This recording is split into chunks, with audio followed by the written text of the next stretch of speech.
Olá, pessoal, tudo bem? Estamos voltando para estudar a parte 2 dos Fundamentos da Óptica Geométrica. Bom, vamos dar prosseguimento lá à nossa aula, né, pessoal? Vamos prosseguir com o estudo da óptica geométrica, né? E na aula, nessa segunda aula, a gente vai falar agora da cor de um corpo por reflexão, né? Falar na luz branca, que a luz branca ela é policromática, né? O que, que significa isso? Policromática significa dizer que ela é constituída de várias cores, né? Ou seja, primeiro, a luz branca ela é policromática,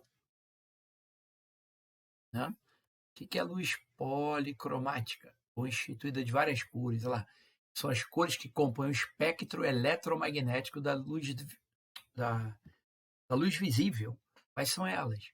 Vermelho, alaranjado, amarelo, né? Verde, azul, anil e violeta, né? Essas cores que compõem a luz branca, tá bom? As cores que compõem a luz branca, né? A gente chama de espectro visível, né? É o espectro visível. A luz branca, ela é policromática, ou seja, ela é constituída de várias cores. Outra coisa, pessoal, que cai na sua prova, a cor de um corpo por reflexão, né? Primeiro de tudo, por que a gente enxerga os objetos ao nosso redor? A gente enxerga os objetos ao nosso redor porque eles refletem difusamente a luz para os nossos olhos, né? Eles refletem difusamente a luz, por isso que a gente consegue enxergar os objetos.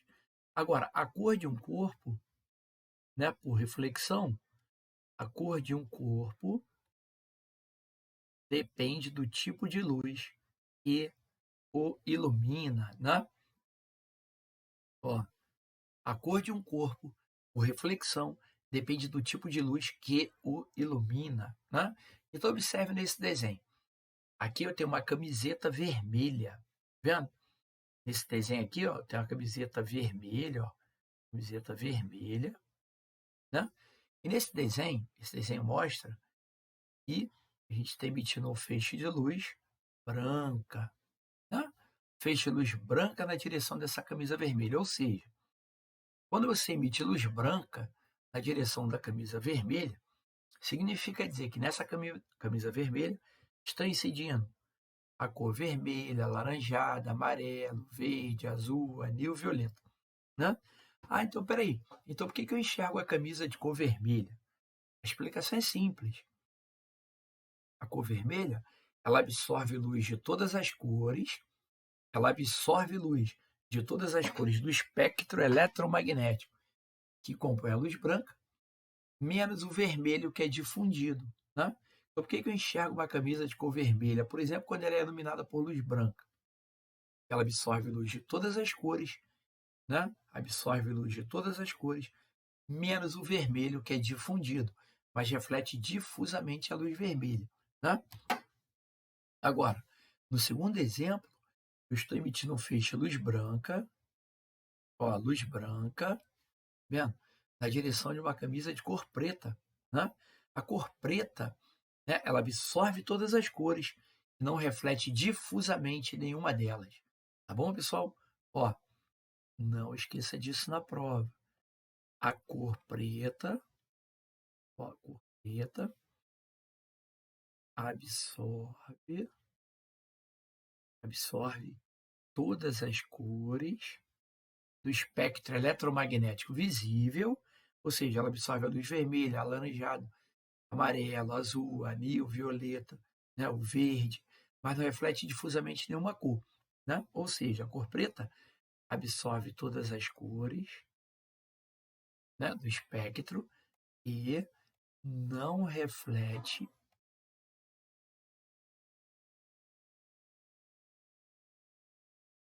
difusamente,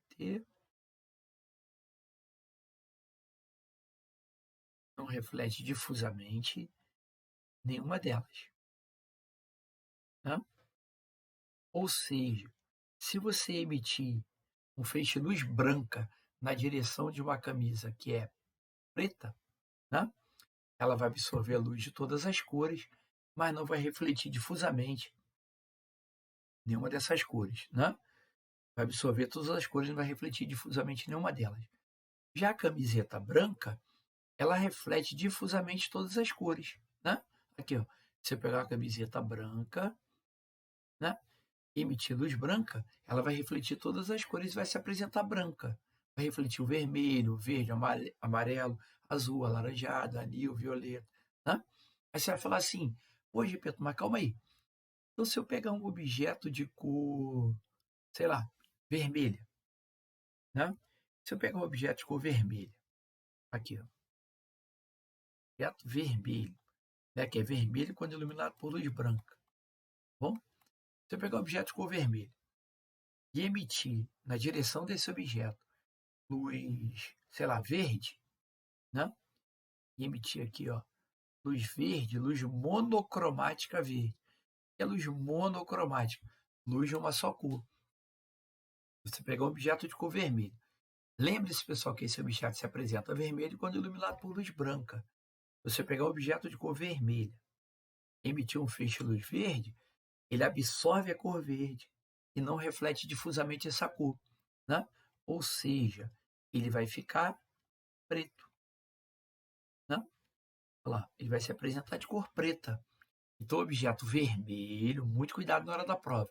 O objeto vermelho, ele se apresenta vermelho quando iluminado por luz branca ou por luz vermelha, né? Se emitir um feixe de luz, uma luz monocromática de qualquer outra cor, que não seja vermelha, né? Que não seja branca, ele absorve essa cor e se apresenta de cor preta. Bom? É legal, pessoal? Muito cuidado. Então, a cor de um corpo depende do tipo de luz que o ilumina, tá bom? Bom, aqui agora vem as consequências, né? A propagação retilínea da luz, formação de sombra e penumbra. Pessoal, o que é a sombra? A sombra é a região do espaço que recebe parte da luz direta de uma fonte luminosa. A gente chama de sombra, né? Ou desculpa, que não recebe parte da, não recebe luz, não recebe luz direta da fonte luminosa. Falei besteira. A região que é parcialmente iluminada é a penumbra. Essa região aqui, ó, penumbra. Penumbra é a região que recebe parte da luz direta da fonte luminosa. É a penumbra. Recebe parte da luz direta da fonte. Essa região aqui atrás, que não recebe luz direta da fonte luminosa, observe que os raios de luz propagando em linha reta, ó, não adentram nessa região, né, por causa da propagação retilínea da luz. Essa região aqui atrás do anteparo, que não recebe a luz direta da fonte, é chamada de sombra, tá bom? Outra coisa, a fonte de luz aqui ela é uma fonte extensa, né? Ela é uma fonte extensa. Quando a fonte de luz é extensa, a formação de sombra e penumbra. Penumbra é a região parcialmente iluminada. Sombra é a região do espaço que não recebe a luz direta de uma fonte luminosa. Outro detalhe, pessoal, sombra e penumbra são consequências da propagação retilínea da luz, tá bom?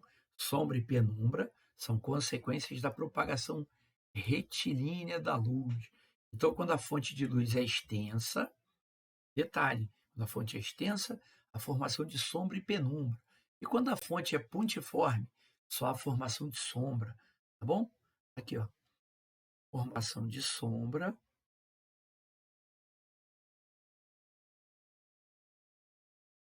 ó, formação de sombra,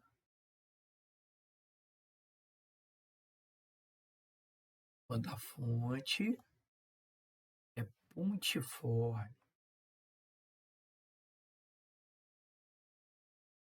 Tá lá, né? Quando a fonte é pontiforme, é a formação de sombra. Tá legal? Bom, aí vem a câmara escura de orifício, né? O que é a câmara escura? Câmara escura nada mais é do que uma caixa, pode ser uma caixa de sapato, né? Uma caixa de paredes opacas, né? Onde você projeta a imagem de um objeto nessa caixa. Ou seja, na câmara escura, a imagem ela é projetada na caixa, né? E por semelhança de triângulos, a gente consegue provar pelo princípio da propagação retilínea da luz. E usando uma semelhança de triângulos, né, a gente consegue demonstrar a equação da caixa ou da câmara escura. A gente consegue provar que na câmara escura, a imagem que é projetada aqui na tela, projetada no anteparo, ó, consegue provar uma semelhança de triângulo, né, que essa imagem ela é real, invertida, tá legal? E dependendo da posição do objeto em relação ao orifício da caixa aqui, ó, dependendo da posição do objeto, essa imagem conjugada na caixa, ela pode ser maior ou menor do que o objeto, tá legal? E por semelhança de triângulo, a gente determina, a gente comprova a chamada equação da caixa, né? Ou a chamada equação da câmara escura, né? Equação da câmara escura. Deixa eu ver se ela já está aqui. Pera. Ah lá, está aqui, ó. Né? Olha lá, equação da câmara escura. É a equação que relaciona o tamanho da imagem conjugada pela caixa, tamanho do objeto. Quem é I? I é o comprimento da imagem conjugada pela caixa. Quem é O? Comprimento do objeto. Quem é P? A distância do objeto ao orifício da caixa. Quem é P'? É a largura da caixa, né? Ou a distância da imagem até o orifício da caixa. Bom, alguns livros colocam aqui menos I. Hoje, repito, mas existe comprimento negativo? Não. Esse comprimento menos I é só para indicar que a imagem é invertida. É legal, pessoal? Que a imagem ela é conjugada, é formada de cabeça para baixo. Bom, essa é a chamada equação da câmara escura. Aí vem as fases da Lua, que a gente já tinha comentado, que são consequências da reflexão da luz do Sol na Lua, né? A gente tem aqui o quarto minguante, lua cheia, lua nova, quarto crescente, tem gibosa crescente, gibosa minguante. Só que a gente não vai comentar tudo isso, tá, pessoal? Né? Então, vamos lá. O que é importante a gente saber? O que são as fases da Lua? São consequências da reflexão da luz do Sol na Lua, né? Então, a Lua está aqui no seu período sideral, ou seja, dando voltas em torno da Terra, e ela leva aproximadamente 28 dias para dar a volta completa, é o seu período sideral, né? Aí vem os eclipses. O que são os eclipses? Eclipses são consequências das projeções de sombra e penumbra de um astro celeste sobre o outro, né? Quando é que ocorre, por exemplo, o eclipse do Sol? Aqui, ó, o eclipse do Sol, ele ocorre, olha para o desenho, aqui eu tenho o Sol, né? A Lua se interpõe, a Lua se interpõe entre o Sol e a Terra.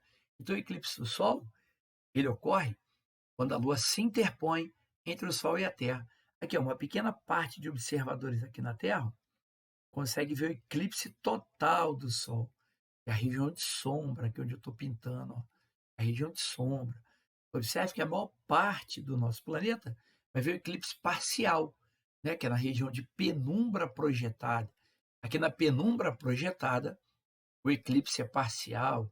Na região de sombra projetada, o eclipse é total. Tá legal? Outro detalhe, em que fase da Lua pode ocorrer o eclipse do Sol? Fase lua nova, né? Aqui, ó. Lua nova aqui. Quando a Lua, né? Quando a Lua, fala aqui, quando a Lua se interpõe entre o Sol e a Terra.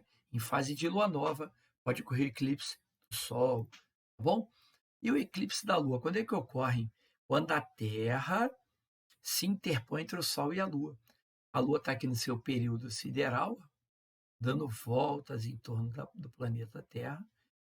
Quando as órbitas são coincidentes, ou melhor, quando os planos das órbitas são coincidentes, ocorre o eclipse da Lua. Né? O eclipse da Lua ocorre quando o Sol está entre a Terra e a Lua.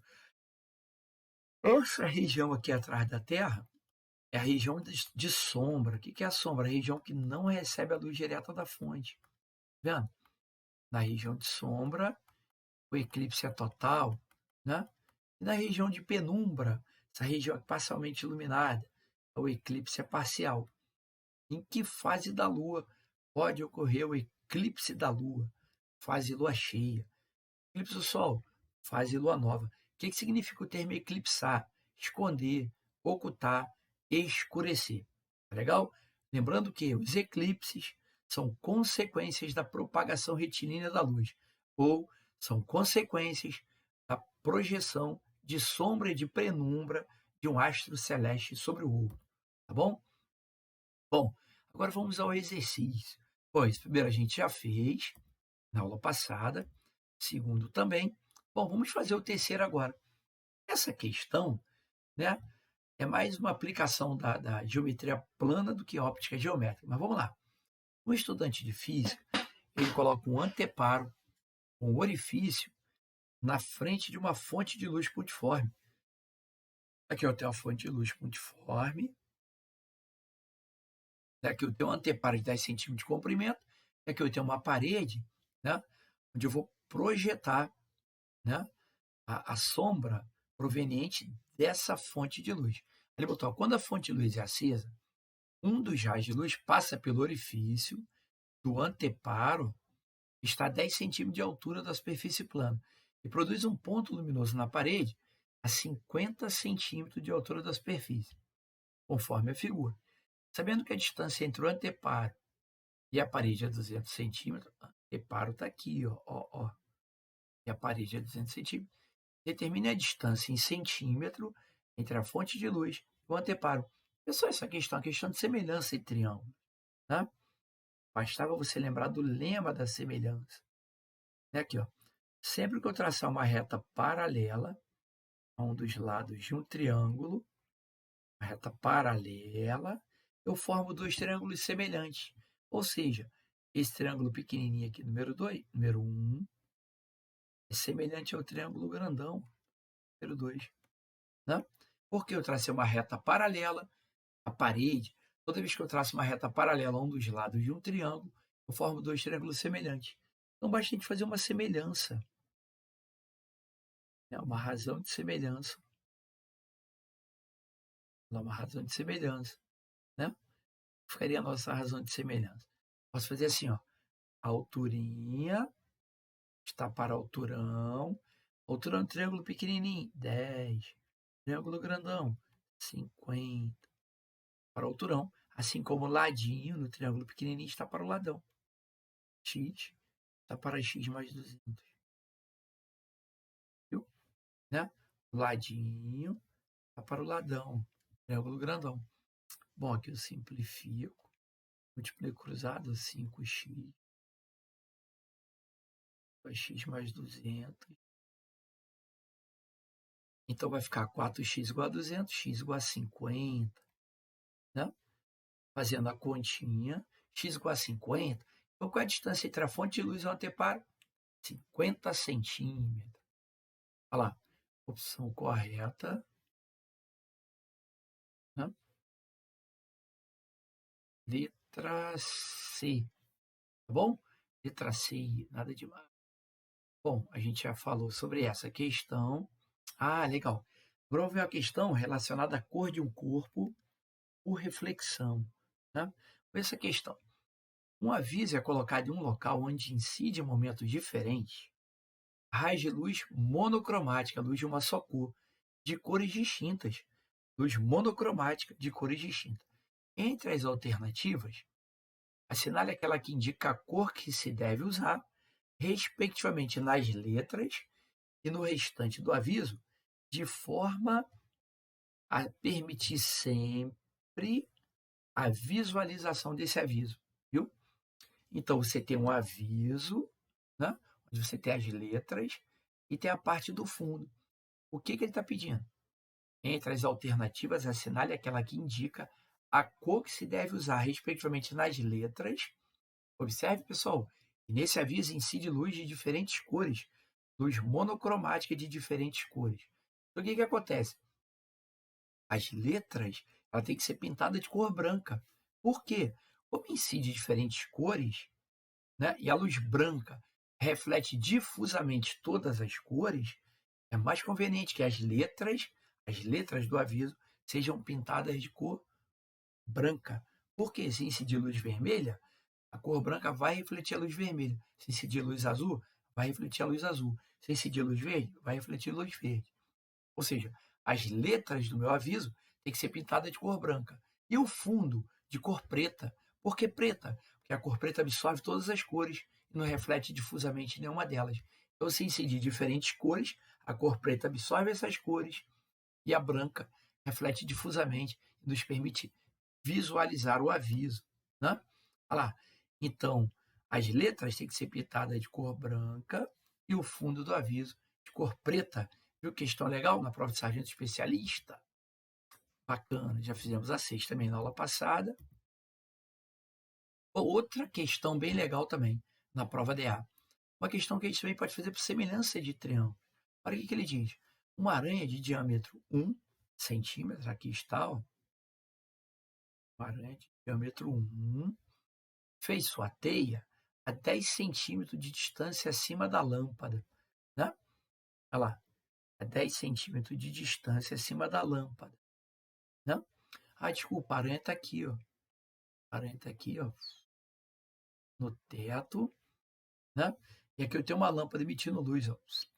Né? A teia ela está a 10 centímetros de distância acima da lâmpada. Ou seja, tá aqui, ó. A teia está aqui, 10 centímetros de distância. Né? Conforme a figura abaixo. Isso. E a lâmpada está a 300 centímetros do teto. Vamos lá. O diâmetro da sombra da aranha em centímetro projetada no teto, uma distância de 3 metros, é semelhança em triângulos aqui. Ó.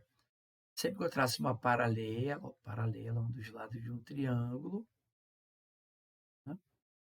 Eu formo dois triângulos semelhantes, né? Ou seja, o triângulo pequenininho, ele é semelhante ao grandão. Né? Bom, semelhante eu formo uma razão de semelhança. Uma razão de semelhança, ou seja, esse ladinho aqui, ó, é o diâmetro da teia, né? Olha lá, uma aranha de diâmetro 1 fez. Não, a aranha tem diâmetro 1, desculpa. Diâmetro 1, aqui está a aranha, é o diâmetro dela, 1, né? Olha lá, tá, uma figura abaixo. Pergunta, qual o diâmetro da sombra da aranha? Né? Então, eu quero esse diâmetro aqui, ó, N, esse aqui, ó. Então, o que eu faço? Ó? Ladão está para o ladinho, né? Assim como alturão, 300 centímetros, está para a alturinha, 10. Né? Olha lá. Então, tem diâmetro 1, mesmo aqui. Né? Deixa eu ver se eu fiz aqui de forma correta. Deixa eu ver o diâmetro da sombra da aranha em centímetro projetado no teto. Opa. Perdão, pessoal, interpretei errado aqui. Calma aí. Ai, meu Deus. Besteira. Perdão, pessoal, interpretei errado. Deixa eu pegar minha borracha. Pegar minha borracha.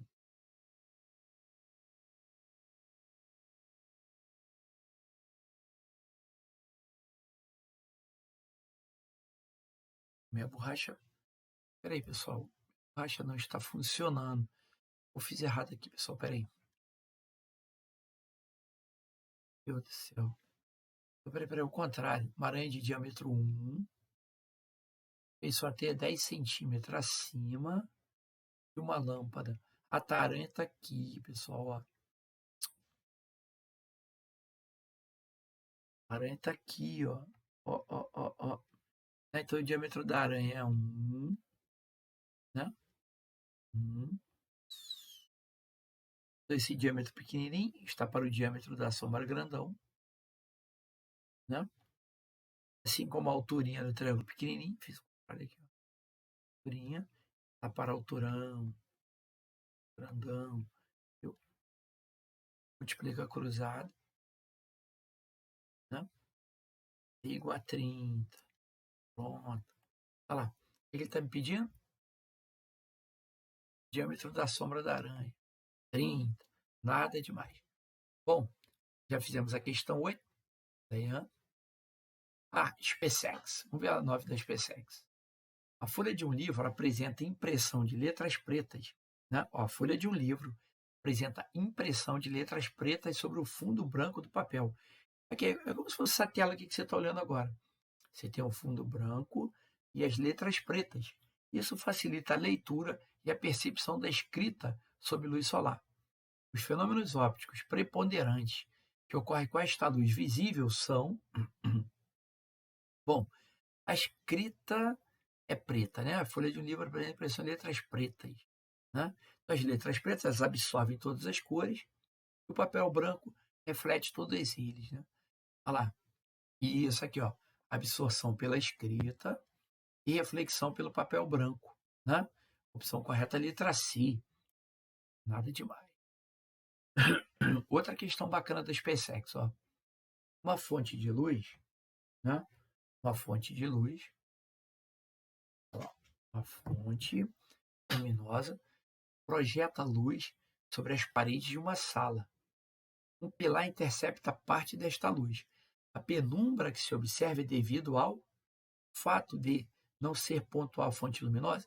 Veja bem, pessoal, quando a fonte luminosa ela é extensa, a formação de sombra e penumbra, a penumbra que se observa é o fato de não ser pontiforme a fonte de luz.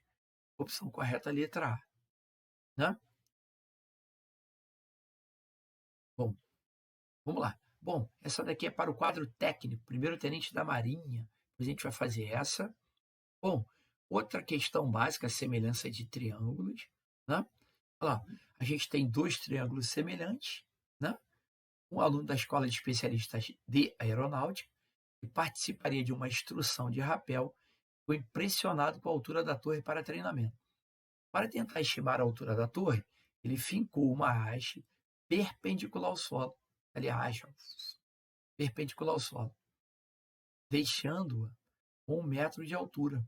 Observou que a sombra da haste tinha 2 metros e a sombra da torre tinha 30. A sombra da haste é 2,30. Pergunta: dessa forma, estimou que a altura da torre em metros seria de... Poxa, pessoal, dois triângulos semelhantes, né? Aqui, ó, esse ângulo aqui é alfa, esse ângulo aqui é alfa. Se os dois triângulos são semelhantes, o que eu faço? Uma razão de semelhança. Né? Como é que a gente faz a razão de semelhança? Alturão está para a alturinha, alturão da torre é o que eu quero, está para a alturinha. Assim como ladão está para o ladinho. Dois. O alturão e... lá. Viu? Qual a altura da torre? 15 metros. Né? Ou seja, opção correta,